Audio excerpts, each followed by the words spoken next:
আসসালামু আলাইকুম, সবাই কেমন আছেন? আমি আলহামদুলিল্লাহ আপনাদের দোয়ায় ভালো আছি। তবে আজকে সকাল সকাল চলে আসলাম। তো সকাল সকাল বাচ্চা দুটো ঘুমাচ্ছিল। তো এরই মাঝখানে দেখা গেছে যে আমার হাজবেন্ড বাজারগুলো নিয়ে এসে রেখে এসে আবার অফিসে চলে গেছে। অফিসে গেছিল, আবার আইসা বাজার করে রেখে দিয়েছে। তো আলহামদুলিল্লাহ ভালোই আছি। বাচ্চারা সকালবেলা এখনও ঘুম থেকে উঠে নাই। তো এখন বাজে আসলে 9:30 ঘটিকা। তো ভাবলাম আপনার নতুন একটি ব্লগ রেডি করে ফেলি আপনাদের জন্য। তো এই তো আমি নাস্তাটা শেয়ার করতে পারলাম না। নাস্তা বানিয়ে চলে আসলাম, এসে বাজার গোছায় সব কিছু গুছাই নিলাম। এখন যেহেতু তাজা একদম ফ্রেশ সবজি, তা আমি আসলে বরবটি দিয়ে ডাল দিয়ে একটু রান্না করব, যেটাকে বলে চটচটি। বরবটি আর ডাল দিয়ে রান্না করলে দেখা যায় বড়রাও খেতে পারে, ছোট বাচ্চারাও খেতে পারে। বেসিক্যালি এই সবজিটা আমি করি আমার ছোট দুই বাচ্চার জন্য। যেমন ধরো ভেন্ডি দিয়ে আমি ডাল দিয়ে চটচটি করি, বরবটি দিয়ে ডাল দিয়ে করি, কারণ বাচ্চারা সবজি খেতে চায় না। বিশেষ করে আমার দুই বাচ্চা সবজি খায়ই না। যদি একটু ডিফারেন্টভাবে রান্না করা যায় তাহলে দেখা যায় একটু সবজি খায়।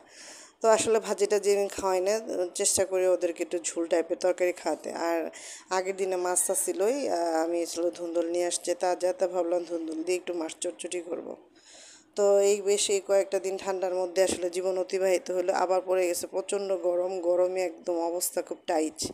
সকালবেলা উঠিয়ে দিই, কাঠ ফাটা গরম, একদম রোদ পড়ে গেছে, মনে চোখের মধ্যে লাগতেছিল।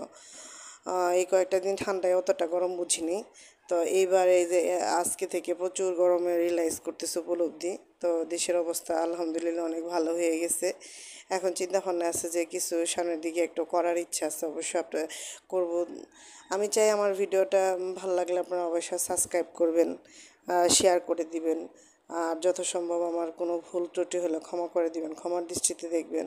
আর এই চটচটি মাছটা আমি সবসময় হাত দিয়ে মাখায় বসাই।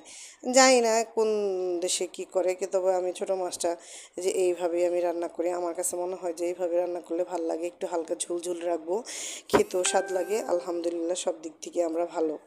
তো সবাই ভালো থাকবেন, সুস্থ থাকবেন, চ্যানেলটি সাবস্ক্রাইব করবেন।